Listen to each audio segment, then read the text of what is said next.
Oh man, dude, what a fun week it's been. Dude. The last 12 hours of that OXBT mint, man, dude, felt like I was aping into some historical NFTs. Boom, apage, bro. Yes, man. How many? I heard it was wild. So you're up at like midnight your time, just like aping in as much as humanly possible. We got to get into that story on the show for sure.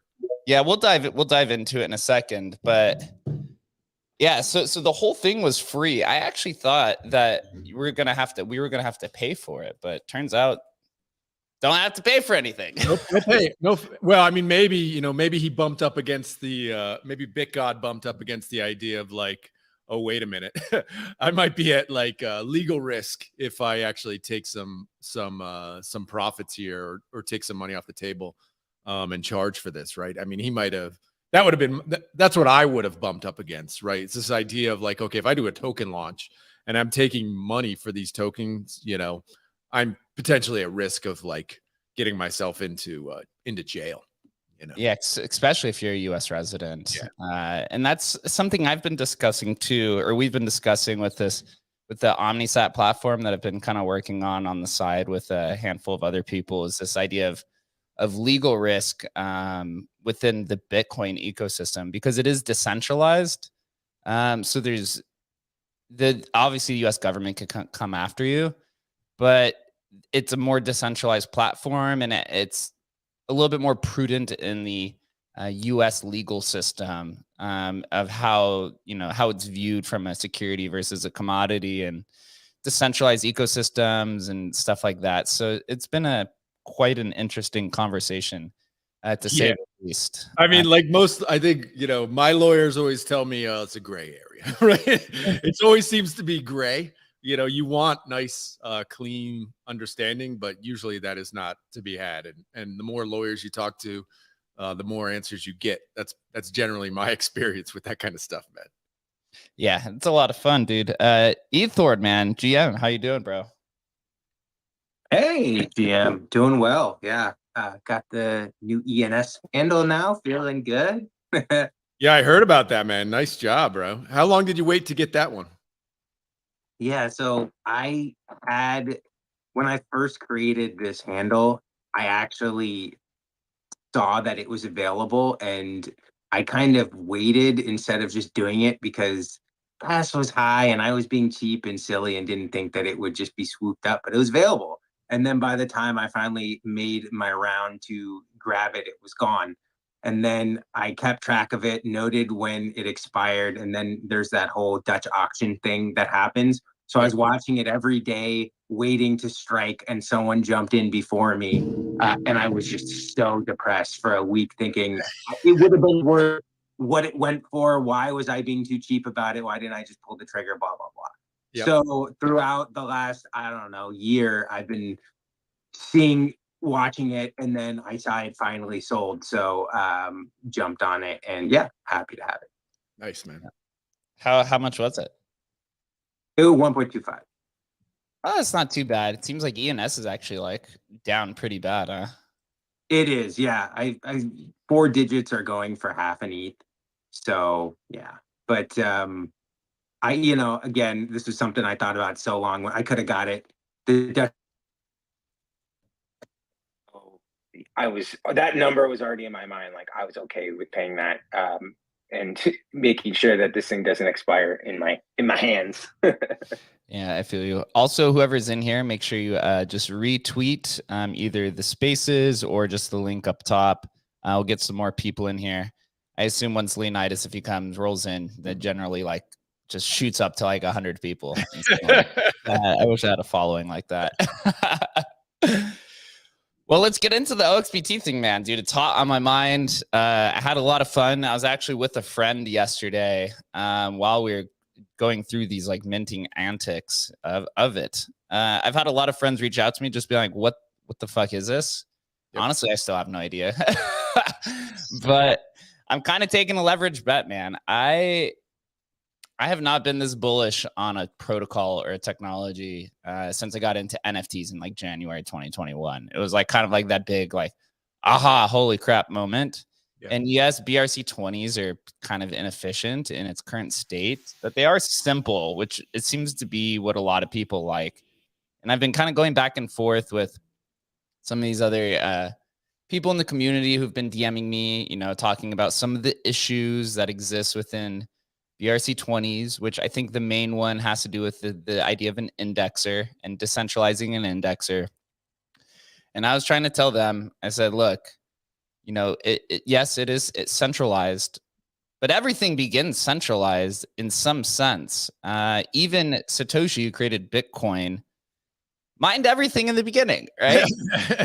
People often forget that he still holds like 1 million coins, man. That's just like, no, don't worry about it. Satoshi's this angel who's never going to come back, never going to dump on us. Like, they forget that. And yeah, I may one day release a long Twitter thread on all the kind of potential risks that are to the Bitcoin ecosystem. I can tell you definitively that most Bitcoin maxis don't want to hear it at all. Yeah. When I was at the round table talking to Bitcoin maxis, and I told them, hey, what if this guy's Satoshi? There's one really, really negative figure who very potentially might be Satoshi. And when you bring him up, first of all, 90% of them have no idea who this dude is.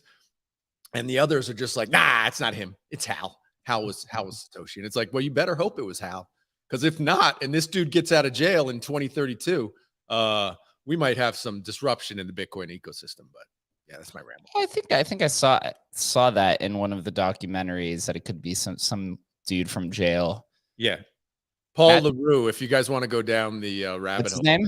Paul LaRue. There's a book about him specifically called The Mastermind. Basically, the book doesn't get into Bitcoin at all, but it just shows that he was basically like a gangster, just selling drugs and guns and weapons and all this sort of stuff. But at the same time, like, was super early, like privacy expert, like world leader, and created some stuff that was pretty incredible. And so, like, from a technical perspective, he had it. He had the potential. I mean, right timing. Literally, Satoshi disappears. That guy goes into jail like 2 weeks later. So just saying. You would think, though, if you were in prison, that you would have like a trusted individual that you would share that information with to go just dump on everybody. At least I would if I was in prison. Like, Maybe. Bro, I need to pay for the commissary. Well, you got to remember that. Well, you don't know, but this guy was a decamillionaire, maybe even close to a billionaire. So he doesn't need the money. When he went into jail, his Bitcoin holdings were worth like $15 million, which he did not need. And so, I always say, like, the people who hold on to their Bitcoin are either crazy or super rich, and he might have been both. So it's a risk. It's one of my favorite Bitcoin stories, though. Just to give you guys, if you're interested in going down that rabbit hole, the really interesting thing was his middle name on one of his, like, kind of passports that he got, like, because he would get passports from all these countries all over the world, and his middle name put on one passport, on like his Nigerian passport, was Satoshi. And like that was literally like a month before they caught him, and he went before Bitcoin was launched. So a really, really interesting nugget. Yeah, that is quite interesting. There's what was the name of the documentary? It's a book. It's called Mastermind. His name is Paul LaRue or LaRue. I don't know. I think they also mentioned him too in I think it's called Finding Satoshi. I think is one of those documentaries. Yeah. But kind of moving back though. Sorry, man. That's a rabbit hole. No, I mean, the Satoshi is a huge rabbit hole. Right? If he ever does dump, or if those coins ever move, it's literally going to go to zero. Maybe not zero, but it would be the idea that Satoshi's like this angel, benevolent figure would be destroyed. And I think that actually is a pretty powerful thing, and it's powerful for Bitcoin. It is. And this idea of decentralized, and nobody started it, nobody owns it, the guy disappeared. That is a big meme or myth around Bitcoin that's really powerful and holds the price of Bitcoin up. No doubt about it. Supports it. Yeah. It's really been an orange week, I have to say, between, this OXBT, BRC20s. We'll get into curse inscriptions, which is like a whole nother thing that I went to EDC this weekend. I checked out for 2 days, came back, and these curse inscriptions were at like 10,000. I was like, what is going on here? You missed the minting of 70,000 cursed inscriptions in a day, bro. Missed it. But yeah, so Tell moving us about your minting experience with OXBT. Yeah. So I was on the whitelist. I had two wallets whitelisted, and the airdrop wasn't an airdrop. You had to go claim. It was for 3,000 each. So I was like, oh, awesome. I wasn't even planning to get into the general mint. And how much was it to claim the 3,000? It's free. You pay like $10 in the service fee and gas fee. Okay. I have to say, Luminex, the platform that put this together, is amazing. I need to get these people on my podcast. That was one of the cleanest mints I've ever had. Their customer service support was pretty well. The fact that, and I'll get here, so I'll get into the story to explain why I think it's actually done incredibly well. So claimed those two, and there was a 12-hour claim period. There was 3 rounds of it. It was like I don't know. It was like the family and friends round. Then it was like the allow list round. Then it was the public mint. And so I claimed those. And so I started watching the Unisat price, and it originally came out at 93 cents per token. Whoa. So I don't know. Whoever bought that, dude, is down horrifically. Like horrifically. And so I started like doing the math on this stuff. And I was like, oh, okay, 200 million tokens. And now we're minting by 3,000 at a piece. So I was like, this is going to probably be over 10 to 15,000 holders by the end of this. It ended up at close to 35,000. There's probably less than that, divided by 10 because of the amount of multiple wallets that exist. Mm-hmm. But I was like, wow, okay. And so then when the public mint opened and I was watching this, I was thinking about the strategy. I was like, okay, this public mint is starting right as the Asia trading session opens. And as we know, most of the people who've been bidding the BRC20s has been Koreans and Chinese mostly, right? All of the centralized exchanges that are adopting it, Binance, OKX, Huobi, are all from Asian backgrounds. Most of their clientele is Asia. And what do Asians love to do? They love to fucking gamble, man. That's what they love to do. Degenerate gamblers, man. Dude, name a more iconic duo than the Asian community and paying a premium on a cryptocurrency. For those that didn't know, the kimchi premium is where SBF got rich, where in 2017, there was a 15% premium of Bitcoin between Korean prices and the US prices. And so SBF went and arbitraged that. And that's kind of supposedly where he made his money. Yep. And so I was like, all right, I think there's going to be a lot of degeneracy that comes into this. And so I saw the public mint open, and it opened at 5,000 per that you could claim. And I was like, for free. And I was like, well, I'll see if my wallet can claim this. And so I claimed it. And then I tried a different wallet. I could claim it. And I was like, wait, there's no filter on this thing. And so I was like, all right. So it started filling up pretty fast, dude. It was like within, I kid you not, 3 or 4 minutes, it was 10% minted. And I was like, I'll try another wallet and see. So I opened up another wallet on Unisat. Gotta give Unisat props, dude. Their web extension wallet is so easy to navigate. And with Luminex, the only wallet that was integrated was Xverse. So if you're using Xverse, you couldn't open more wallets because it was linked to the wallet itself. Gotcha. So it could read it, but it wasn't linked to Unisat. So I opened up another wallet in Unisat, and there was a deposit address where you go send Bitcoin in, and to pay for the fees. It was like, it came out to about 10 to 15 per claim. And so I sent in literally $15 worth, and it worked. And I was like, oh, this is kind of cool. I was like, we'll see how long I can push this for. So then literally another few minutes passed by, I was at 20%. And so I sent another like $15 worth in this deposit address, and it worked. I did that 3 or 4 times, and then it was at 50%. And then what I had noticed was the minting kind of stopped around 60%. And it was at 60% for like 10 minutes. Uh-oh. I was like, well, this is weird. I wonder what is going on here. Backlog, man. What is that? Yeah. Yeah. And so then I was like, you know what? Fuck it. I sent literally $500 worth of Bitcoin to this deposit address. And I was like, let's just see how far I could run this up. And so I started opening literally wallet after wallet after wallet on Unisat.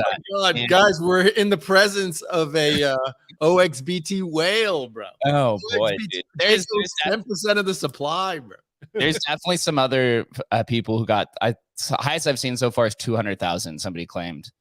And so you're doing it in 5,000 installments. So 200, is that 1% or that's like a 10%? No, it's literally like 0.01% or something. Yeah, because there's 200 million.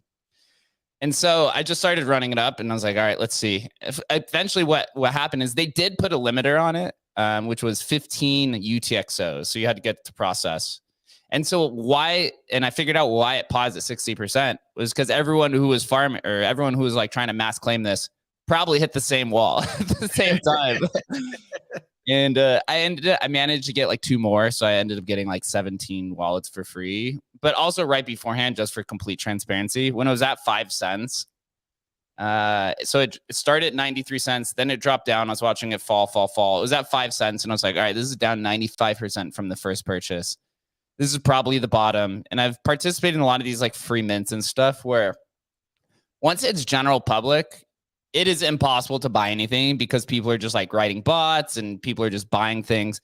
So I was like, you know, I'm just going to start buying as much as I can around 5 cents, hoping that this is kind of the floor and I won't have to participate in it afterwards. So I took a few ETH, turned it to Bitcoin, bought a bunch more around like 5 cents before the public mint. And yeah, so I think I'm sitting on like at close like 150,000 of these things. I have put money into it as well. Yep. And after everything had minted now, out, how much is it at right now? Look at the see our current. I think it's at like 5 see the Jake happiness indicator. I think it's at like 5 cents. But here, I'll give you my thesis as I kind of go through this. And we can watch Jake moon or die, but here, let's take predictions. By the end of the show today, Jake is either he's a millionaire or he's completely lost here, let's see. So it's at 4 cents right now. You can see it on the marketplace. In here, I'll start explaining some more of this as well. So after everything had minted out, I still had like $450 worth of Bitcoin in there. And I was like, well, that's gone. I'm never getting that back. And Luminex actually, like within 10 or 20 minutes of, let me see if I could find it. So you're saying those were you tried to mint and they failed to mint basically for no, it was just like it was left in the deposit address to pay for these like mints. Gotcha. Yep. They posted something. I'd never seen this before. Literally immediately after, it was like, hey, now you can actually transfer that leftover Bitcoin out to your own wallet. And I have it here up on the screen. It says if you use the invoice payment option and sent funds, the feature transfer them out of your wallet is now live. It was literally within like 30 minutes of it ending. I was like, wow, dude, amazing service. Cause I thought that money was gone. I was like, yeah. I'm never getting this back. They're just going to commandeer it and call it a day. So I wonder how they do that from a technical standpoint. That's kind of crazy. I'm very, very impressed by that team. So they're a launch pad. They had done it also. Apparently they'd used, or Doge Punks had previously used Luminex too for their mint as well. So, you know, they got two pretty good projects so far. Wow. So now my thesis is, okay, there's 200 million of these. If it's sitting at 5 cents, the market cap is 10 million. Okay. The largest token is already at about 200 million. And so $1 per is 200 million for this market for this. And I was like, okay, this is the most hype mint. They're working with DGods. BitGod is, I've never seen an account grow as fast to 100,000 as he did. I think he said it was like less than 2 months, like a month and a half or something like that. He seems like he knows what he's doing. He's surrounding himself with the right type of people, and not just like the PFP paparazzi, which is kind of like the kind of cringe crowd. He's putting Frank and ZK Shark and some of these like NFT influencers, you could say, but have also moved over to Bitcoin and they dabble like multi-chain and not just like the kind of trading PFP mafia that kind of hangs around. And I'm just like, okay. And he also has an NFT project that he wants to like attach to this with Ordinals. So I'm like, okay, maybe XBT is the currency of this ecosystem that he wants to do. Maybe it's just a shitcoin. Who knows? But OKX already elicited it to this morning. OKX already announced they've open up deposits. Like Binance is going to add this. All these people are just going to add this. And I was like, there's no way that this doesn't go to $1. Like, to me, it's just what? Jake, mortgage the house, bro. Sell the car. What are you doing? I'm about to, dude. I'm about to sell my Emblem equity just to get into this. So what you're saying is the fundamentals look good. The fundamentals are strong, is what you're saying. Yeah. I mean, I just like, I like the technology. I also spent last week literally going through all of these BRC20 tokens. I did old school 2017 ICO style. I went through ord.io and through the coin ticker, and I just typed in the ticker on Twitter and just followed to see what it would lead me to. And this whole thing, it's kind of speed running 3 different cycles in one. The 2017 ICO mania, the Bitcoin DeFi summer 2020, and the NFT summer of 2021. It's like all 3 of these kind of combined into one. And I'm seeing a lot of early emerging projects kind of mimic that. And that's kind of what's giving me a lot of confidence. It's what's going to happen. I know there's a lot of inefficiencies, right? And we'll probably talk about this if anyone wants to come on stage and talk about it. The big issue right now is the indexer thing, right? The centrality, basically whatever they're using Domo's idea of the inscribe, transfer, whatever the other one is. But these other ecosystems that are going to pop up are basically going to build an indexer on top of it. And so you're going to play in a semi-closed garden that's using the basic parameters of the BRC20 ecosystem, but then they're going to build their own rules on top of that as well. And so you're kind of going into something that could be manipulated in essence. But what I think is going to happen is whatever the community chooses as maybe the 2 or 3 closed garden protocols of choice, those indexers will then be adopted by other things as well. And so you kind of decentralize the indexers, because kind of what BRC20 is in essence, it's just on-chain assets with off-chain governance is kind of how I view it, at least in its kind of its current state. Ethor, do you have a question? More of a comment. I wanted to say a little something too. I'm such a boomer when it comes to Bitcoin's blockchain and understanding how that works. But I participated in the OXBT mint as well, and I remember I had to move some Bitcoin over right to the X1st wallet so I could mint. And I tried to do it, and then I'm like, okay, I've done this before a couple of times. It should take like 10 minutes or whatever. And an hour later, it's still not in there. And now I'm starting to panic because I'm like, am I going to miss out on a whitelist? And I remember hearing horror stories about how, transactions blocks weren't being confirmed, and, it could take 24 hours in the queue or whatever. And so I'm trying to Google, like, how do I up my priority fee, and is there some sort of a nonce I can do? It was very much like how I would do it in ETH, and obviously it's much different, but in a long story short, I was able to participate. It took about 2 hours to get it over, so I used the low priority fee, which was the default on the wallet. Yeah, I literally sent over way too much because I thought this was actually going to be a paid mint, and turns out it wasn't at all. So I just opened up OKX listed there, or just opened up trading for OXBT about an hour ago. It has 0.23 Bitcoin in volume already. And it's kind of a nice interface. It's set up pretty similar to Unisat. I know that they adopted the Unisat indexer and are working with Domo as well. So the interface is kind of nice. The floor price here is about 6 cents. The funny part here, I actually tweeted about this earlier today. I said you can tell when dumpers are or the kind of the early claimers or the early minters are out of coins because the listings stop in the denomination of how much they claimed, right? Because everyone here claimed 5,000, so you can see on Unisat these are getting the flip. They're flipping out of their position, right? Yeah, and so you could kind of see it coming to when the price will probably move upwards is once you stop seeing 5,000.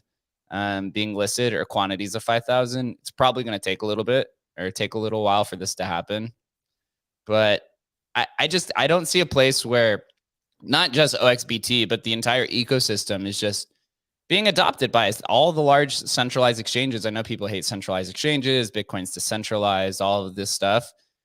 But Bitcoin also was listed in its early days on centralized exchanges. It's kind of just like how it works. You work through the centralized progress of your protocol or coin, and then over time it becomes more decentralized. Nothing will be like Bitcoin to have the most decentralized start to begin. But just, I don't know, man. I'm just like very, very bullish on this. You're seeing people try to build AMMs, borrowing and lending platforms. There's literally like already too many launch pads that exist and not enough tokens. You got the meme coins. You're just going to see everything that exists on Ethereum and some of these other smart contract platforms make its way over there, maybe in not as like an efficient type of manner, but it will be there. And of course, Bitcoin moves a lot slower, but there is also a cultural renaissance that's happening. And that's kind of one of my leading indicators. I have to say, watching that Bitcoin Miami conversation on stage with Udi and Eric versus the other two of the, what was it called? Like the Great Ordinal Debate. Yeah. And just seeing these maxis so frustrated about Ordinals, it's maybe they can win on the ground right now, but they're not going to win on the internet. And this whole ecosystem is digitally native. And I just can't see them winning long term. Yeah, I think they've already lost. And I mean, I look at it as it's like you said, it's a cultural revolution within Bitcoin, which is amazing. And that's basically driven by people like you, me, and NFT guys, and people coming over from Ethereum, and just the growth in the space really since NFT summer. I think we're almost like in Bitcoin, we're rerunning, the early discussions about counterparty, where basically hardcore Bitcoiners rejected it first time around, and this is kind of like the second time around. And it's packaged in a different way, maybe a whole lot less efficient way, right? BRC20 is way less efficient than Counterparty. We can argue till the cows come home that Counterparty is actually a way better system, but it doesn't really matter because this new system has been accepted already. I mean, it's like, dude, we came to social consensus in about a month, and we're there already. And yeah, the old school Bitcoin maxis, I think the majority of them are understanding that this can be a positive for Bitcoin as far as the security and income for miners and a whole bunch of other things. Recognizing that, yeah, this isn't the ideal solution. This is not the most efficient solution, but how often in business and life do we see the not the most efficient solution actually win? And I think we got a winner here. It's generally the most efficient does not win in this space at all. I also pulled up here just this is what I'm kind of interested about. So I pulled up the Unisat holders list for OXBT. The top wallet has 32 million out of 200 million, owns 16%. The second wallet has 3 million, which is 1.5%. BitGod today said that they were burning the remaining unclaimed tokens, which I thought was going to be the top one. He said it was only 3 million. So this top wallet that owns 16%, I'm assuming is the team's claim, which is pretty high for a pre-mine, if I'm going to be pretty honest. 16%, that's high. I would say generally when you're pre-mining something, it's generally around 10% or lower. Unless they haven't put a chart out to say, out of the 16%, 10% for marketing, 5% for the team, blah, blah, blah, blah. So there's really still limited information, but I did want to just kind of propose that to say that the team still owns these 16%. I highly doubt they would dump on us or dump it, but you never know in this space, man. You never really do know. I also pulled up here. I don't know if anyone got a chance to read this. This is a little bit of old news, but Binance had put out their Let me see if I can find this. Oh, they put out a primer, and it's literally 27 pages long about BRC20s, about ordinals, and it's a pretty extensive research paper, I have to say, about it. And I've only made it about halfway through, but they get it. They even in this, they mentioned SRC20, they mentioned stamps. So they're paying very close attention, and Binance has over 200,000, or was it 200 million? 200 million users worldwide, and they will buy whatever Binance tells them to. Very interesting. Well, who are those targeted for? Is that something they send out in like an email to people? Yeah, it's from their Binance research department. Binance is so huge now; it's impossible to keep up with what they're doing. But yeah, it's specifically from Binance research department. You can see down here in the bottom left-hand corner. You guys can go onto our YouTube if you want to watch the Jake browse in real time. Yeah, right. I'm a pretty good browser. I'm quite accustomed to this quite frequently.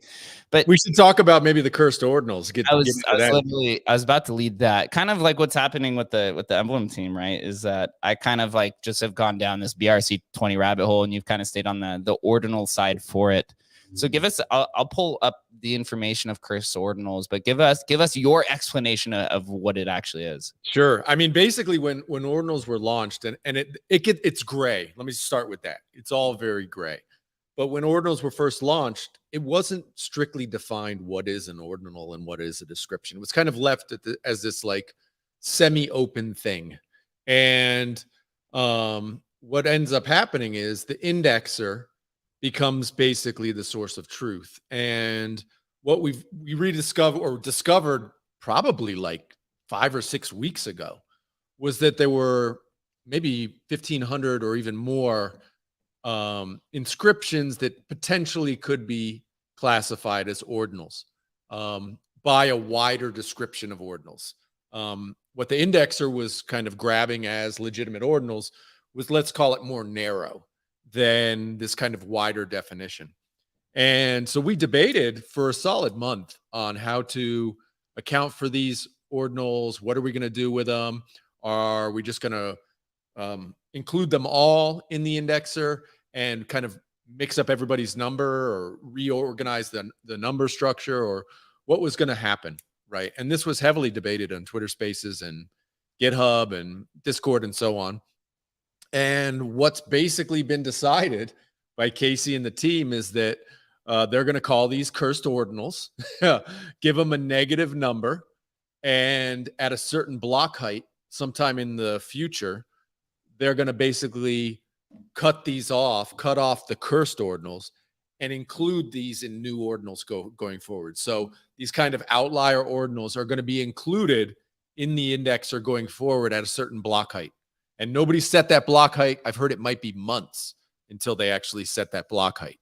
But for now, these are basically negative number inscriptions, are called the cursed ordinals. And so they start at number one, -1, and they go to negative, infinity. But what happened was, a day or two ago, somebody put out a tweet about it and basically launched a inscription service to do an ordinal in basically this other way, which includes it in the cursed ordinal kind of directory. And so if you go to cursedordinals.com, you can see them being minted, and literally within like 24 hours, like 60,000 of them had gotten minted. And it was super expensive. I minted a couple, and it was like $150 to do like the tiniest of images. And but then like a couple other minters spun up, and now I think it's kind of in line with inscribing a regular ordinal. But there's probably 70 or 80,000 of these things have already been inscribed.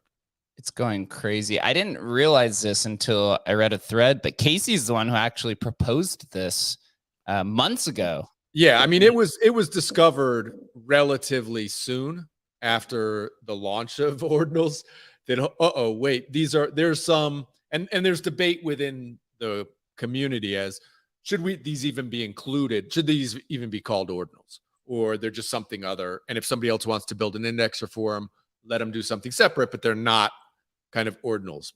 And but the community, or the Casey basically decided, no, we're going to include these because these are along the lines of the original vision or whatever. And it's just, how are we going to handle this? They kind of didn't listen to the advice we were giving, like Leo and I were giving this advice, you know, a month and a half ago, which was like, bite the bullet and do it fast, like do it now, you know? But instead it's been kind of like foot dragging, you know? And I guess it's just hard to kind of, you know, move these communities of devs to like decide on something. And this is where we are now, which is like, look, there are these cursed ordinal inscriptions. They're going to be negative numbers. And at some block height, these are going to get basically converted. The new ones are going to get converted to regular ordinals, but these are going to live as kind of the ever existing cursed ordinals. And so people find that appealing, right? The negative number, you know, Casey gave it that cool name, cursed ordinals. I was pushing for the lost ordinals, but Casey won out. And yeah, here we are, man. Casey does a really good job at thinking very intricately about labeling things. Yeah. Digital artifacts, inscription, ordinal, curse. Apparently his original vision for this, it says, at a future pre-announced block height, new inscriptions that would have been cursed before X are now not cursed, and they will become blessed and receive a positive inscription number instead of a negative one. Although I think now it's to a point where it might even be tough to reverse. Although I know there is actual debate happening, and there's actually a recent update right now. So Danny, what's his last name? Danny Kroger or D Kroger? He's one of like the leaders. He just put a post out about 20 minutes ago. It says an update on cursed ordinals, OP66 protocol decisions, and more. Recently, many of us discovered the possibility of making inscriptions with negative numbers due to an in-progress protocol change in the software. The speculation was based on some GitHub discussions and in-progress code changes that had not been yet merged, but degen's going to degen, as we had mentioned. And we minted lots of cursed inscriptions by adding an unrecognized opcode OP66 into the inscription.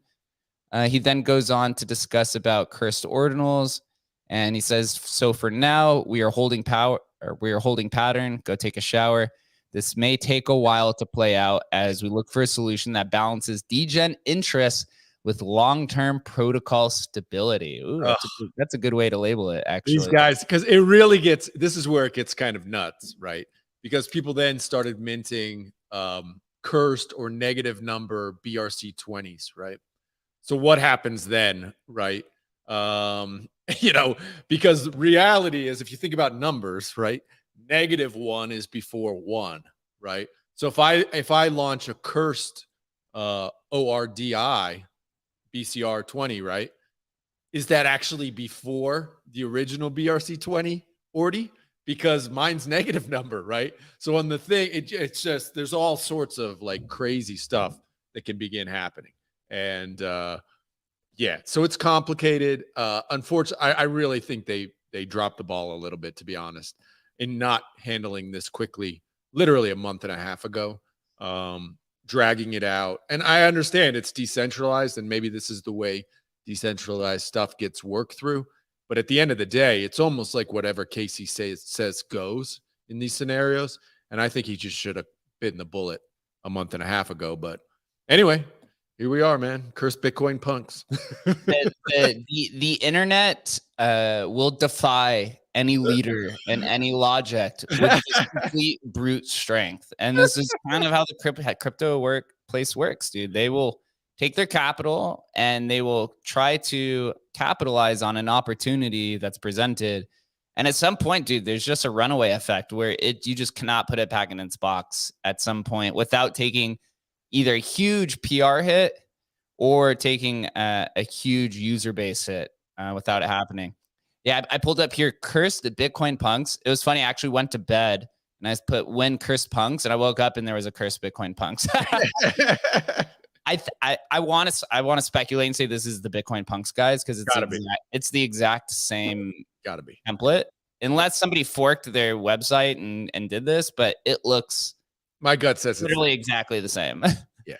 Yep. So yeah, I saw it. I mean, literally, I think because we were on when I first heard that they were going to go forward with, you know, cursed ordinals. my first comment was when cursed Bitcoin punks. Like it's like when's this gonna? I just called it cursed punks, right? When cursed punks, and sure enough, within an hour it was up and running. Crazy. I would not be surprised, but I've been thinking. Okay, so let's play this thought experiment. If cursed ordinals is a thing. Also, investor Bren says, do you have some alpha on cursed ordinals, cursed collections that are minting and are worth the gas? Investor Ben also says, I tried that one, but it wasn't up to date, so you're wrecked. I think I managed to mint 3. I don't know. It was weird. You like click to inscribe it, and it took you to, I think it's called Rare Ordinals or Looks Rare Ordinals or something like that, which is done by Rarity Garden. But there was no like image that you could copy paste I'd put in. So I was like right click saving the blurry one to mint. I don't know if it went through or not. who really knows with these kind of things? Been down that road before, man. Yeah, I once accidentally minted 20 Bitcoin apes only to realize that they were the condensed version and not the actual. Join the club, bro. I got completely wrecked on that one, man. Yeah. But here, let's play this thought experiment. So cursed ordinals are here to stay. If we're following the logic of in this theory, book, we don't know for sure. Yeah, in theory. But yeah, in this thought experiment, they're here to stay. Does it follow the exact same parameters of collectability that exists within ordinals? Is it going to do the sub 10K and then go through the whole thing? Or does it adopt some properties of ETH NFTs where it's like, hey, I want to try to have my counterpart on the other side. Maybe if you own Inscription 69, you want Inscription 69 on the other side. Or you just want to inscribe the same image on the other side to say, hey, this is like their compatible brother or something like that, right? Do you go then, if you have a BRC20 on the ordinal side, do you go inscribe the whole thing on the other side and then airdrop them? And it's like, then you start playing some weird game of back and forth chicken. Like, I don't know. What do you think happens here? I do know. I think isn't it Doge? Was it Doge Punks? I think is like the first actual full collection, or part of their collection is like some of the earliest ones because they were the first ones to come across that bug, I think is what I heard. No idea. Honestly, I don't know about which is first in the cursed space. Certainly for me, like just from a straight collectability standpoint, it seems like the early cursed ordinals. So the ones that were done like pre-yesterday or the day before yesterday, before kind of everybody started minting, ones that were part where people were trying to actually legitimately just mint ordinals and they got caught in this kind of no man's land. I think those might be interesting because those are going to be low inscription numbers to begin with. So, but who knows, man? I don't know. Punks are always interesting, right? I mean, look, it was funny because when I landed on their page, it was at like 3,000 had been minted, and within like an hour, it was at like almost 10,000. So there's a lot of interest there. Honestly, I think once you get the marketplaces come and adopt it, it's that at that point there is no return. At that point, once people are actively trading this on Ordinals Wallet and Unisat and what's the other one, Magic Eden, then it's probably game over. At that point, there is literally no putting it in the box. Yep. Or you're gonna lose like the user base and the ecosystem. Yep. Itself. Would be interesting to see. Well, you never know, man. Casey seems like he might just be that kind of guy, though, just for the fun. You know what I mean? He's not. He does some stuff that's maybe counterintuitive.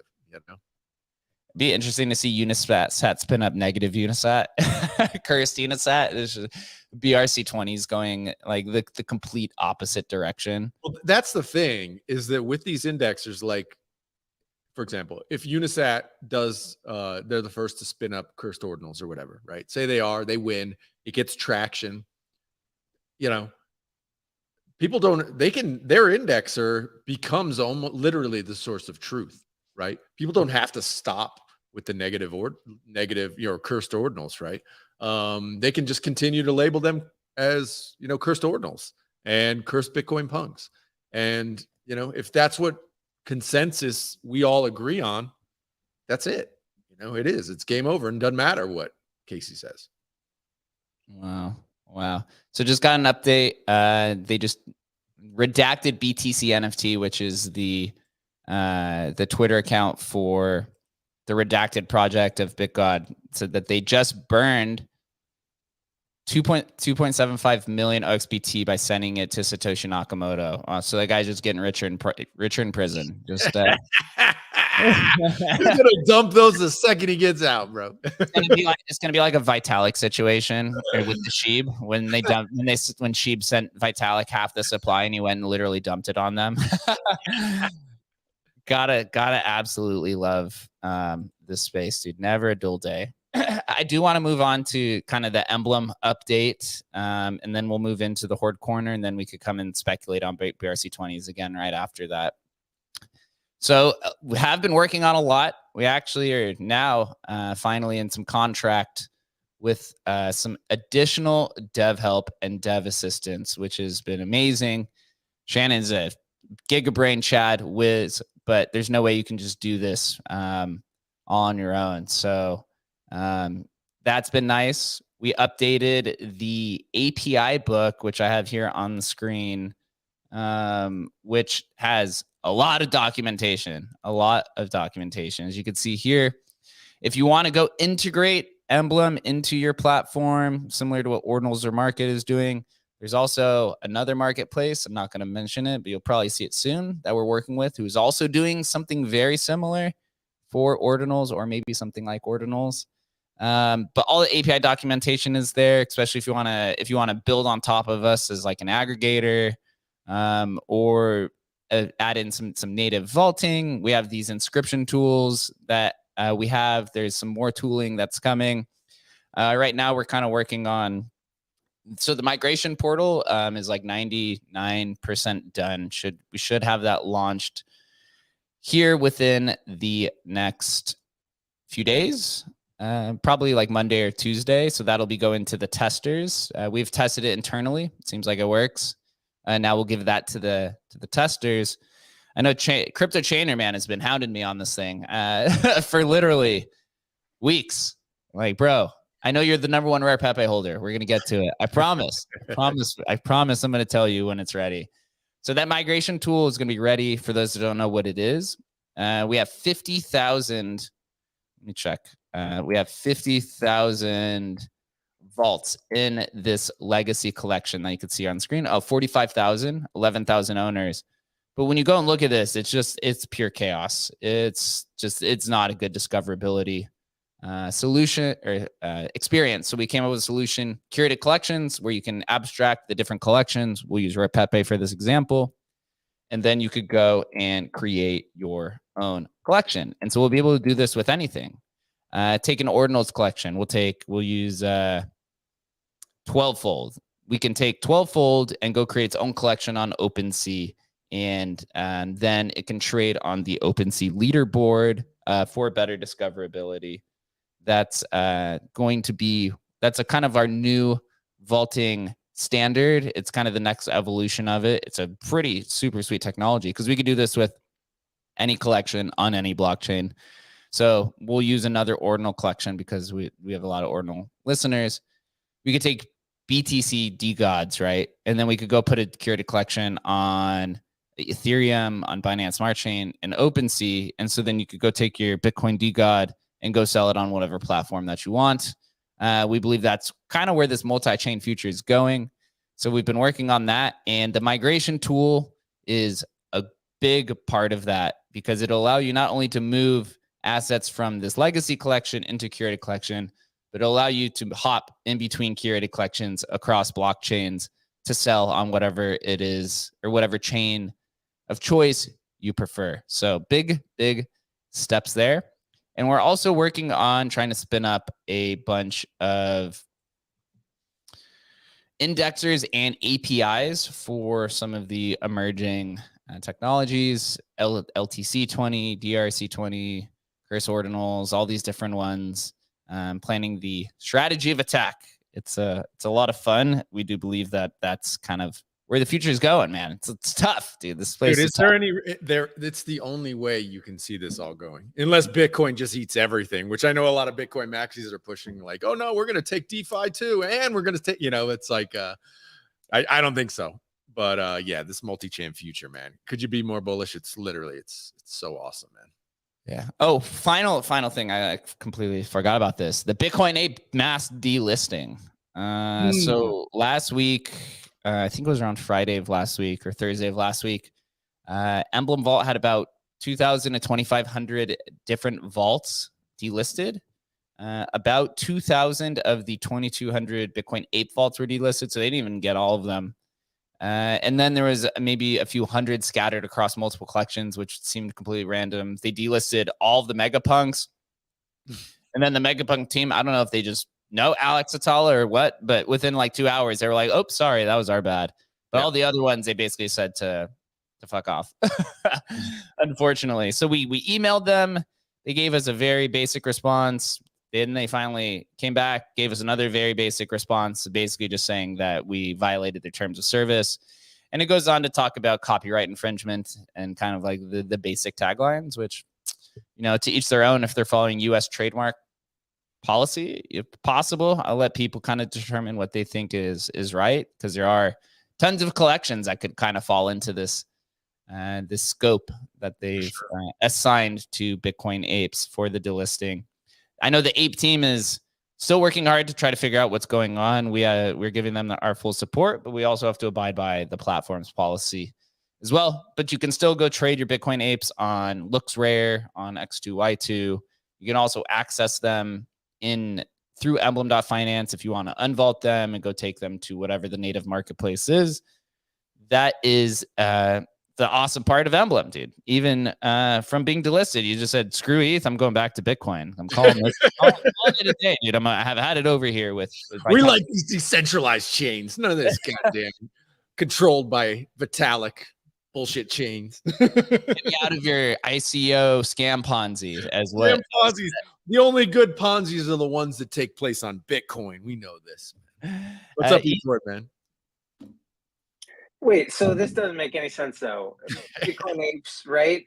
Yuga owned. There's no problem with anything else that's a derivative, including, of course, the punks themselves. Well, no, I mean, look, they've, you know, if you think about what Yuga's done, is certainly they've gone after anything, you know, that attacked the brand, right? So they went after Ryder and all that kind of stuff that dude did, which makes sense, right? I mean, when we've had Brian on the show a bunch of times, you know, the lawyer, IP lawyer who's gotten into it, he's like, typically what these big companies will do is they'll defend the brand in cases where the brand is being like attacked from a negative perspective or attacking the brand in a negative light. I think this with this particular case, it looks like it just got caught up in kind of Yuga's just, you know, going after these sort of attacks. And this was kind of like, maybe it just got kind of spun into that, with the Yuga's kind of defending the apes in a negative light. It may have just got swept up in that seems to be where it is right now, where it's like they put in the request with OpenSea to go after these kind of like Ryder Rip dudes, and then this just kind of gets caught in that tidal wave. Seems to me like something like that. Yeah. Okay. Plus, I could think that, you know, it hits a lot closer to home. That's their baby. They bought the IP for CryptoPunks, which has been derivatized, if that's a word, a million times already. Yeah, I think, I mean, realistically, it's unlikely that the, you know, punks are going to be, unless somebody did like Nazi punks or something like that, they'd go after for sure, right? Anything that paints the punks in like a negative light, they definitely would go after. But the derivative thing, it seems like they're just going to get a pass on all that stuff. Would go against ethos of being a cypherpunk, right? Delisting CryptoPunks. There's a million derivatives of them. You don't see derivatives of apes ever, really. They're really protecting it. I also think the community of Bitcoin or of Bored Apes has built a lot of products around their individual brands, and they've also literally gone to court against Ryder Rips for this kind of trademark protection. So I'm honestly not surprised, but I don't know. I know the Bitcoin Apes team is actually like directly trying to get in contact with Yuga to see. There's some speculation on the back end of who may have done it or not, but I'm not going to publicize that because it is just speculation at this point. It seems really unlikely that Yuga's going to kind of, you know, give any sort of permission or whatever. I mean, that's just not, it's not going to happen, right? There's zero in it for them to do that sort of stuff. That said, look, there are other platforms, right? But again, it's always this awareness thing. It's like, well, how does the Bitcoin Punks team build, or, you know, Bitcoin Apes team get awareness on other platforms? That's hard. You know, this is what this awareness thing is really, really hard to do. I mean, look, the classic best way to handle it is the way the V1 Punks were able to get traction and get Larva Labs to actually respond to them. That was the greatest move ever. So I think, you know, if the Bitcoin Apes guys are thinking about it, you know, trying to actually generate a little controversy around it, that worked great for V1 Punks, right? But really hard to do. Yeah. Investor Bren, sorry, says, doesn't that create the discussion of what an original is? Because I assume you have to destroy on one chain and recreate on the other. No, so actually how Emblem Vault works, think of it literally as a vault. You take your Bitcoin NFT, you put it in this vault, and now this vault, you trade this vault itself on Ethereum unopened. And whoever owns it at the time has the ability to open that vault. But once you open the vault, you have to move the asset somewhere. So if it's an ordinal, then you can import it into any Taproot wallet. If it's a Solana NFT inside of the vault that you're trading on Ethereum, then you have to either import it into a Solana wallet, and then you can go trade on Solana, or you can import it into a Solana wallet and then come back to Ethereum or Polygon or wherever Emblem is deployed on. So that's kind of how it works. That's why a lot of users like Emblem, because it's not like a bridge. When you use a bridge, they're basically putting a synthetic asset on the other side. So, for example, I've been dabbling with this Alex bridge. I don't know if you guys are familiar with this. It's on Stacks. It's the one where they have a decentralized BRC20 marketplace, and it's trying to be this thing where you can take Tether USDT and you bridge it over, and they give you SUSDT, right? So now it's like the Alex synthetic USDT. And so the USDT, the real stuff, actually still exists on the chain from where you're importing it. They're just basically issuing an IOU of their own version of it, where you can then go trade. The thing with bridges, though, is that there's a lot of hacks. There's a lot more vulnerabilities that exist within it. And it makes it, yes, you can make it more efficient, right? That's the cool things of like L2s, is that you can optimize for speed, but then you have to trade off for security and decentralization, right? It's like the crypto trilemma. Yep. If you have that triangle, it's security, decentralization, and scalability. And it's like you can only have two. And so far, no one's been able to solve it. Probably unlikely somebody will be able to solve it in the future. But with security, right? That's why everyone loves Bitcoin, because it is the most secure and the most decentralized blockchain on the planet, or in the world, we could say. So far. So let's fork it, dude. We'll fork it. Ethord, I'm ready now for Hoarder's Corner. I'm excited. Whoa! Hoarder's Corner. Let's go, baby. Let's go. I suggest people to also follow along on YouTube if you can, so I can share some of the documentation for this. Yeah.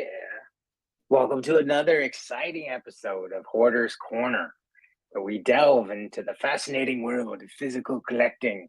Today, we turn our attention to one of the most iconic and influential toys of all time, Barbie doll. Woohoo! Oh, baby. Barbie was created by Ruth Handler.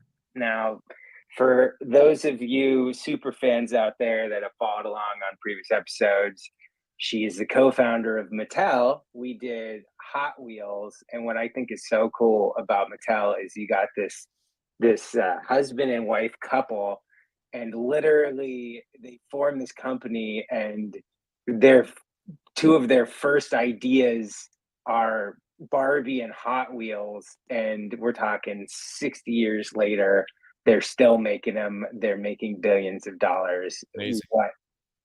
What a genuinely just superb ideas that they came up with. So yeah, Ruth was inspired by to create Barbie by her daughter, who enjoyed playing with adult shaped paper dolls instead of the typical baby like dolls.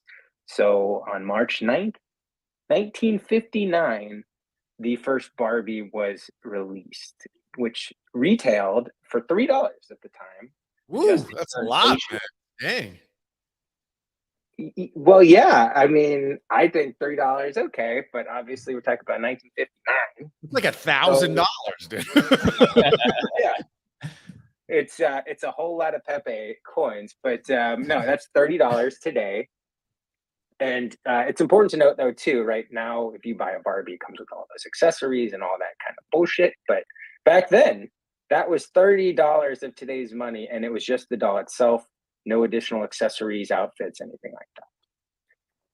And so, yeah, these early Barbie dolls were a breakthrough in the toy industry. Unlike other dolls of the time that portrayed infants or toddlers, Barbie was an adult fashion doll. This concept was revolutionary and marked a departure from the traditional notions of doll play.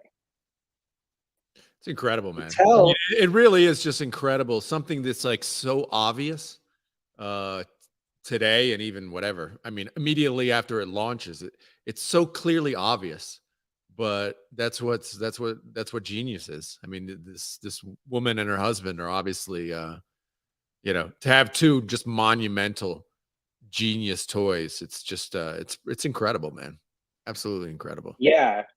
I mean, it makes sense now because we know that it worked, but that was exactly when I was doing this research. I was trying to figure out what made Barbie dolls unique, what gave them their lasting power, and why do they stand out, right? With Hot Wheels, we learned they weren't even the first kind of small car kids toy.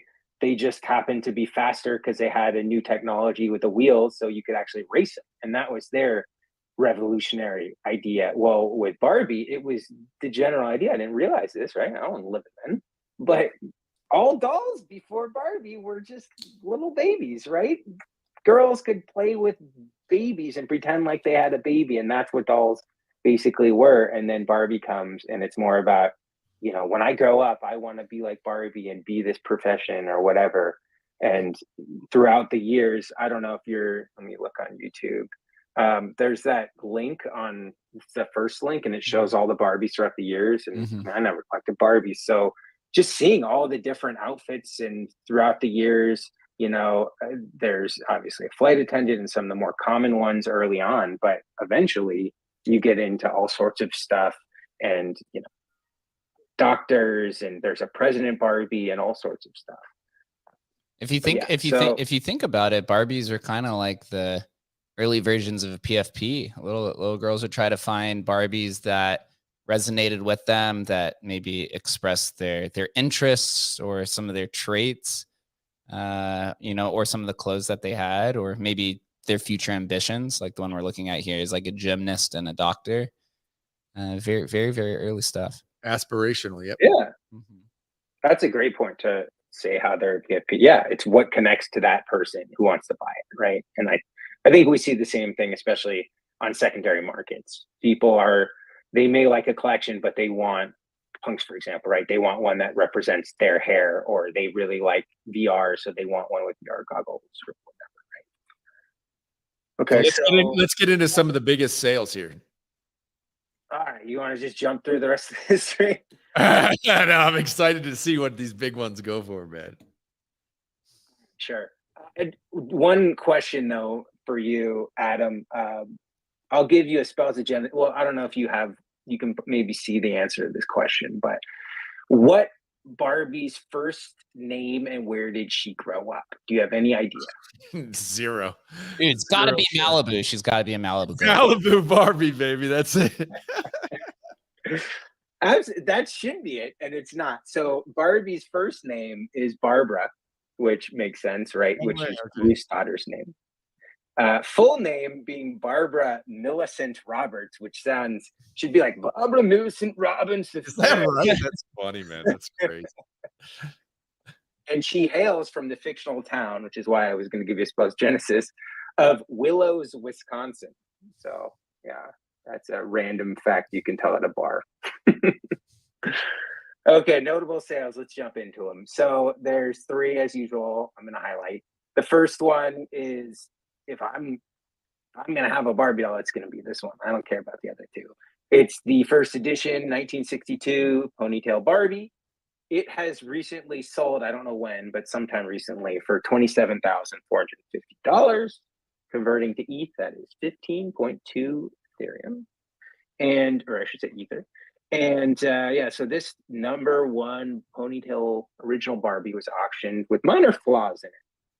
If a mint condition 1962 Barbie would ever hit auction block, I'm sure it would sell for over 6 figures. This, a lot of the times we're looking at these auctions and they're in mint condition or they're still in packaging. This one was used up like crazy, but I guess there's just not many of these things left. Okay, next sale is 2008 Barbie and the Diamond Castle. This one sold for $94,800, which is 52.5 ETH. This was a one-of-one doll to promote the upcoming movie Barbie and the Diamond Castle. This Barbie doll was laced with 318 studs of 20.66 carats of diamonds. So yeah, just had a bunch of diamonds on it, and it was a one-of-one, even though it was from 2008. That obviously made it super expensive. However, this actually never sold. It's just estimated to be worth just under 100K. Whoever got it is cherishing it, and it refuses to sell it. Gotcha. And the top one, we have the Barbie by Stefano Canturi. There's this. We're looking at this hilarious picture of this dude like kissing the hand of this stupid. Right? What the hell? I know this photo is all too funny. That's the famous Stefano Canturi, who I'm sure everyone. Who is? I have no idea who that is. Is that a fashion designer? He is a jeweler. I've never heard of him either. But this thing sold for $302,500, which is 167.5 ETH. This necklace was designed in 6 months. It's always funny to see how long these things take, right? So this took 6 months by famous designer Stefano Canturi and holds the record for the most luxurious Barbie of all time. If your average crypto bro were to look at it, they probably wouldn't be too impressed at first glance. The plastic blonde doll seen wearing a frilly black dress and pastel pink shoes. Big whoop. But if you look closer, you know she has some bling around her neck. And that's where obviously the value is. Stefano's Barbie necklace is covered in diamonds, but most importantly features a large 1-carat pink diamond as its centerpiece. Now, apparently I didn't know this, but pink diamonds are very rare and considered one of the most expensive gemstones in the world. There you go. Top sale, 167.5 ETH. That's a lot of money for a plastic doll. In conclusion, Barbie's sales success throughout the years has solidified its position as a pop culture mainstay. And with Mattel's commitment to innovation, diversity, and engaging experiences, Barbie will undoubtedly continue to capture the imagination of children and collectors alike, ensuring its endearing presence and relevance in pop culture for many years to come. Good stuff, man. I think it's interesting because we've seen it now a few times with video games, Barbies, these ones that were like minted or made for, you know, either very special events or like we saw with the video games and the ones that were made for the competitions to give out as prizes. So there were only 10 of them. You know, you just get this kind of thing. And I'm wondering, you know, Jake, you mentioned PFPs. You know, there were a bunch of PFP projects where they minted very like specialty items to give away to influencers and stuff like that. I wonder if that might be an opportunity, you know, to get these things on the cheap, but where kind of these projects were done and these kind of one-offs were kind of given away might be an interesting play to think about from a collectability standpoint. When I had my antique store, people used to come request Barbies all the time, and we sold a ton of them. Really? Yeah. Generally, we would sell them pretty cheap though, like 20 or 30 bucks. But people would come in and ask for specific types. A lot of army and a lot of nurses were like the two that I could remember that were requested a lot. Maybe just patriotism, right? Barbie's a relic of the dying American dream. So somehow I need to buy it, right? Kind of preserve that integrity. People love the nostalgia. I mean, they really do. This connection with their childhood. Definitely. There's anything you can. Well, we've seen it. Like we see it with baseball cards or whatever. But anything that is this tied to childhood, we've seen it with video games. You see it. I mean, it's my whole kind of play with my kid and buying these Fortnite skins, right? It's like this is a deep connection to what kids are going through now, what becomes their childhood memories that they want when they actually have money and they're 40 years old. What is it you can buy now on the cheap and in 20, 25 years are going to be highly valued for, people that are kids right now. Yeah, it's digital assets for sure. 100%. It is right now. Yep. 100%. So on this last segment, I did want to kind of point out first, Leo's platform Ord.io, dude, is absolutely crushing it. It is, dude, insane. When he first put this out, I was like, dude, this is definitely Reddit for Ordinals, and it's kind of becoming that. It's kind of he tried to relate it to Spotify or something like that, but from what I'm seeing, dude, it's crushing it. There are over 12,000 followers now. They just added profiles on Ord.io. I've been using it more even for the coin rankings for BRC20. Seems to be like pretty in tune. Outside of the holders on here, a lot of this updates pretty actively. But just going over and being able to see like what's freshly inscribed is kind of fun. I've been kind of grooming myself to use it more and more to try to stay up to pace with whatever the new trend is within the ordinal space. Because, dude, I've never seen a sector move so fast as I have this ordinal space, and I've been here literally since 2016. It's absolutely insane. Yeah. You use this at all? I've used it a little, not tremendously. But I do think you're right. We haven't seen, the crypto space hasn't seen this sort of kind of movement maybe ever, right? This is like the market was ready. There are enough people, there are enough developers, there's enough money to just move on something that just made sense right from the beginning. And I've never seen anything like it.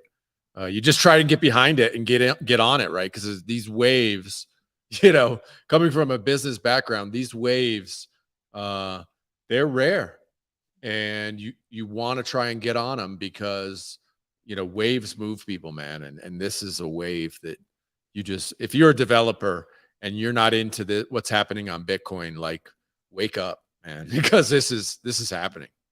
What's crazy too is like, so as I open up the BRC20 prices on Ord.io, BRC20s have taken over crypto Twitter. But then when you go look at the amount of volume, it's literally nothing compared to like the volumes that you see, even on just like OpenSea, right? OXBT's done 1.5 million in trading volume. That's literally like 10 Pudgy Penguin sales. Yeah. You know what I mean?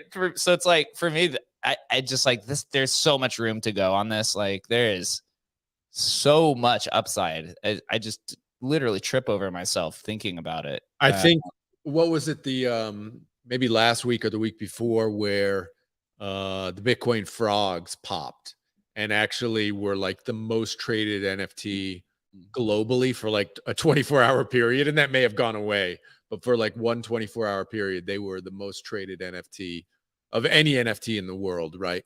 And it's funny because like that sort of thing gives you this little piece of an indicator about what it could be.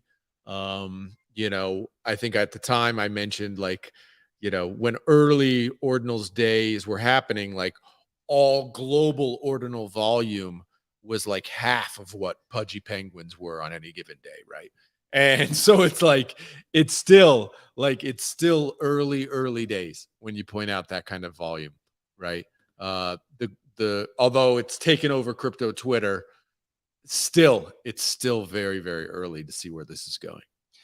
I pulled up CryptoSlam, and they've also been doing a pretty good job at being able to track and aggregate all blockchains with NFT volume. And so they are classifying BRC20s as NFTs, which I think is also rightfully so. The number one collection by volume in the last 24 hours is Mutant Ape Yacht Club with 1.6 million in sales. Number two, OXBT BRC20, 1.4 million. Number three, Ordi BRC20. So you got two of the top three NFT collections in volume last 24 hours are BRC20s, right? It's crazy. It already, because it's a little bit higher in volume, says it's had 240 active buyers in the last 24 hours, and OXBT is 2,300 unique buyers and 8,000 unique sellers, dude. That the dumpers are in control right now. They are in control. When you get something for free, right? And you can sell it for, I don't know, whatever, $250 or something, you know? Sell it all, man. I'm like, dude, they are going to hate them. They're going to hate themselves 2-3 months from now. I hate it. But I like also on the side that they've added Bitcoin from the blockchains by NFT sales volume. And Bitcoin has been consistently number two. And they have a ticker for wash trading. So, and it's like, it's pretty tough to wash trade on Bitcoin when the blockchain or when the confirmation times are 10 minutes. Right? You got to be the worst. You got to be very methodical in your wash trading. So it says Bitcoin has $16 in wash trading out of 4 million trade or 4 million in volume. Ethereum has 8 million in wash trades out of 14 million, right? So if you take the wash trading away, you're saying that Ethereum's only literally $2 million in volume ahead. And then number three is Solana at 2 million. So Bitcoin is saying, hey, I'm second in charge now. It's telling Solana, I am assistant captain now. It's funny. AI Apocalypse in the chat says, funny how BTC turned out to be the true ETH killer. Yeah. Hilarious, man. That is hilarious. Yeah, Ethereum is in big trouble. Funny how BTC turned out to be the true ETH killer. After Ordinals, every USP that put ETH ahead of another L1 is now dominated by Bitcoin. And then investor Bren said, well, the NFT volume on ETH is not exactly the majority of traffic. Yeah, people are trading shitcoins right now. People are going crazy for meme-fi, which I've been seeing this word actually pop up more. So maybe we should clarify a little bit of what it is. I know, Adam, I don't know if you remember, we had a show maybe, it was probably about a month ago when Pepe was taking off. And I talked about this publicly a lot of times too. I said, what supports a meme ecosystem if the idea of a medium is changing, or the value of medium of exchange and value is changing on the internet? We're putting more capital to memes, to trade and value that people are accepting, right? There's some social consensus. It's less about the fundamentals, more about the memes, more about the vibes. I see vibe trading a lot, vibe allocating. What supports a meme economy, right? So how do you financialize memes? I was like, there's no way that we just shitpost our way to multiple billions of dollars or hundreds of billions of dollars. You're so wrong, bro. Maybe it's wrong. Maybe that's what's happening. I've talked with a few people who are actually trying to build infrastructure for meme coins in the terms of actual like infrastructure things that are pretty cool. And it's not just things like, hey, I'm going to build a Pepe MMM so I can trade Pepe, right? It's like you could do that on Uniswap. But actual cool products that actually like kind of cross into not just art, but like public goods and different things like that. It's quite interesting to see where the direction is going, because those who do participate in the meme economy, they understand that, hey, you know, this is a value that we created. We should probably do some good with it. And they're generally more willing to let go of some of that value if it's for a good cause. And one thing was super cool is when Pepe blew up, you saw a lot of the big influencers or big shit posters say, hey, if you made some money, you better go buy something from Matt Fury right now, right? He created this. He's been he didn't DMCA us. He could do it at any time. Blau proposed that. I don't think it'll ever happen. But I'm excited to see, like, I've been getting back to the whole conversation. I've been seeing more of this word meme-fi pop up. And I do think over the next few months, we will see some actual products that'll try to build something with meme-fi alongside, I've also been seeing more meme-fi. I don't know how I describe this. It's more like storyline meme economies where people are building an NFT product and a fungible token, and then they're building like a whole narrative story around it. One, for example, is called, I think it's called Kiko Bank, which is created by the Pepe.wtf guys, which I'm pretty sure, I don't know if I was supposed to say that publicly, but information's out. I'm pulling it up here. It's kind of cool and interesting, right? So it says home of Kiko, fueling meme-fi. And it's almost like they're doing a play on the Federal Reserve.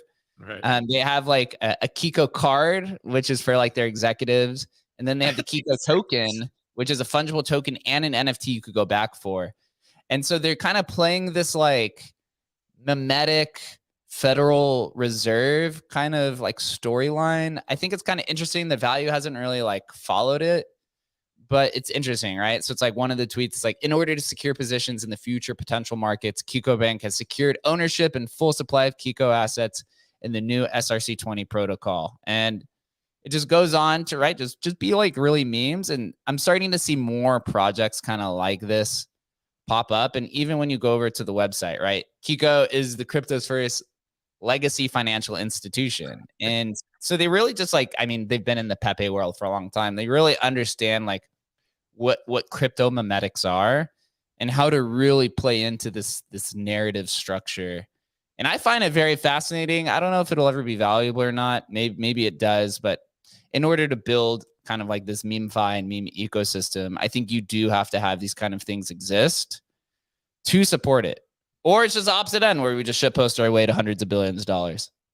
I am not sure. I do know, look, this is the thing, that if suddenly today the world said, actually, we're going to use, this is going to be our new currency.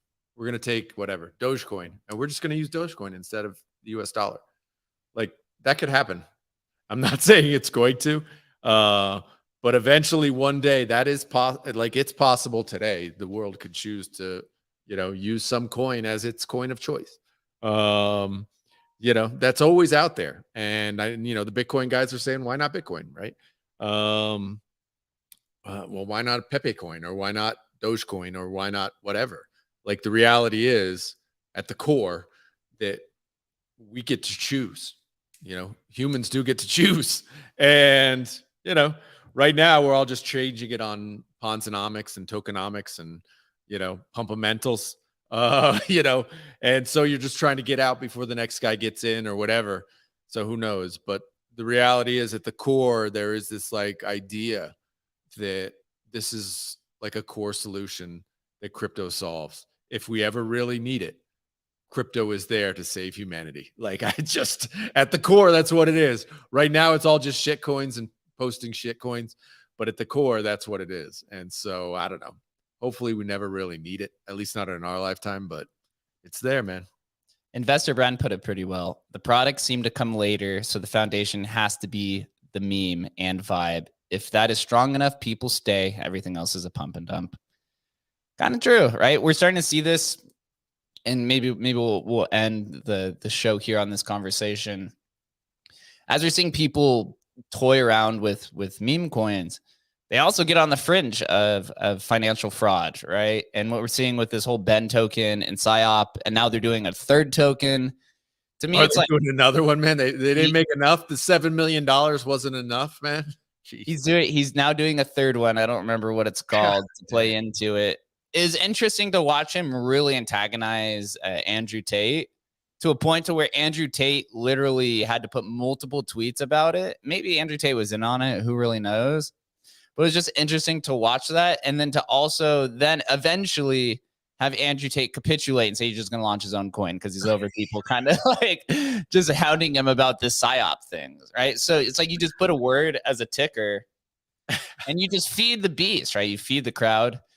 And my question is like, is it actually financial fraud if you just get a bunch of people to send you money? I think the fraud might be the manipulation of a financial chart of some sort. I forget what the specific word is, That's what that one dude actually went to prison for. I forget what his name was. That was like manipulating DeFi protocols or exploiting them and tweeting about it afterwards. That dude. Yeah. I mean, he made like deca millions of dollars. Yeah. Right? Yeah. One of them he made like $100 million off of or something like that. Right. So is this in that category where he's definitely intentionally manipulating price? He literally publicly talks about it, about playing with the tools that are at hand. He's went to the V2 pool, toyed around with it, then went to the V3 pool, then went back to the V2 pool, right? So you could kind of change the price based off of the liquidity that exists. Is it actually fraud? I don't know. What do you think?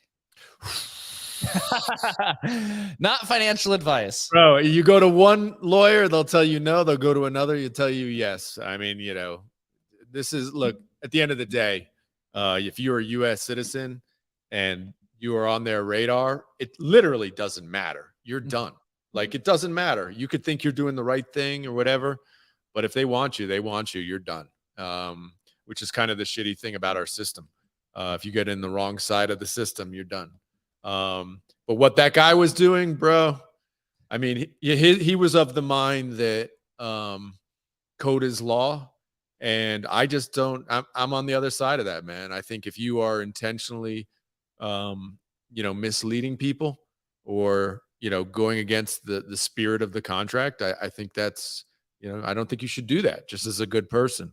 And he certainly was. And so, you basically take money from people. I just don't think that's cool. Whether or not that's legal or bad or not, that's it's just not cool, man. The social contract is still strong in America and in the world. The social contract is still very strong on Bitcoin, honestly. Absolutely. Look, there is no smart contracts or limited smart contract functionality that exists on Bitcoin. There is nothing binding any of these collections together outside of the person saying, hey, this is the collection. I know they are trying to do BRC 721 to kind of help with that. But I think social contracts governs the world. Just it's human nature. It's our human instinct. And America has the strongest or highest authority to govern that social contract, even over some of the other countries and municipalities that also try to enforce social contracts. So I guess we'll see, right? Maybe we'll go on the show 3-4 weeks from now, and Ben is literally a deca-billionaire, or he's, or the U.S. government has came after him to tell him. Oh my God, dude! I mean, he's a U.S. citizen, right? I mean, Jesus, man, it seems hairy. But hey, dude, for $7 million or something, a whole lot of people would take that risk, right? A whole lot, Yeah, it's testing it. A lot of people, every once in a while, they'll take a new technology and they will sacrifice themselves. Maybe it's from egotism and narcissism, or maybe they just are very curious to see what's on the other side of that. But they'll take a new technology and they'll push the boundaries of laws to see, first, if people are paying attention, and second, to kind of just probably just see what happens on the other side. Yeah. Most of the time, it's generally not good. But honestly, I couldn't believe when Ben.eth sold whatever was the first token Ben or whatever, Ben, yeah, and sold it to Crypto Boy or whatever, BitBoy Crypto, for 1,000 ETH. Sold it to him for 1,000 ETH. I'm like, 1,000 ETH. I was like, dude, BitBoy, you could go make your own token for free. What are you doing? Paying 1,000 ETH for that literally made no sense to me. Like, it just doesn't make sense. But I stay far away from that dude. I was at the Bitcoin Wizards party at NFT NYC, and he showed up, and some of the people walked over to go say hi, and I stood in my spot, and they're like, "You're not coming?" I was like, no, absolutely not. There's not a chance I want to talk to that guy. There's nothing interesting over there that I want to participate in. And some people just get lost, right? If you have 1 million followers, they're like, I don't care if this guy's a scammer. He's got all the attention. Some people they place more value on the attention economy, and they find more value there. Look, there is value, obviously, right? Ben.eth was able to loop BitBoy into that stuff. And once he did, look, he was able to get people to send him $7 million just on that attention. It's crazy, right? That's social media right now. The mimetic nature. I proposed this question before multiple times. I said, would you rather have 1 million followers on any social media platform of your choice, or would you rather have 1,000 well-connected individuals in your network? Oh, definitely the 1,000, man. Most people tend to say 1 million followers on, and it's generally Instagram. Most people don't know what followers are about to be. Like, I've generated a lot of followers on different platforms for different people, and like, it ain't all it crapped up to be, man. It's not. Definitely the 1,000. I'd even take more like 10. Like, really well connected, important people are way more powerful than that big number of nothing. Yeah. I'll leave it here on this, and then we'll close it out with Ethord. Learn and understand what you're optimizing for on social media. Are you optimizing for attention, engagement,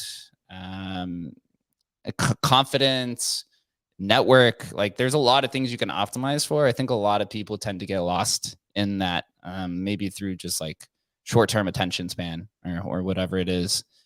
Adam, any final words? Whoo, man. I feel like I need to take a week off just to try and catch my breath, man. This is freaking amazing. Go hang out at the beach, dude. You deserve it. That's why you live. That's why you live down there. You live on the beach. That's why you're there. Ethord, any final words? Yeah, let's close on just a note that Web3 is starting to go with some of the bigger brands now, and we don't really touch on this much, but we do have what I saw Nike yesterday sold out their digital collectible shoe. We have Warner Brothers doing stuff right now. They have a Lord of the Rings thing that has not minted out, but there was a lot of them, and I think they sold out of their epic rare one that had 1,000, and then I think they have another one that had 100,000, and they sold 50,000, if I'm correct. And we got Starbucks and everything else. So I think big players are moving into this space. They're just trying to feel it out and see what they can actually do. And there's a lot of politics and red tape on what they can do, but it's something to keep an eye on. Yeah, we also have some Bitcoin-backed presidential candidates in the space, like Robert Kennedy, and also DeSantis has said it as well. So it's now politicized, right? We're at the beginning, and Starbucks also came out with some sort of announcement today, but we'll save that for another day.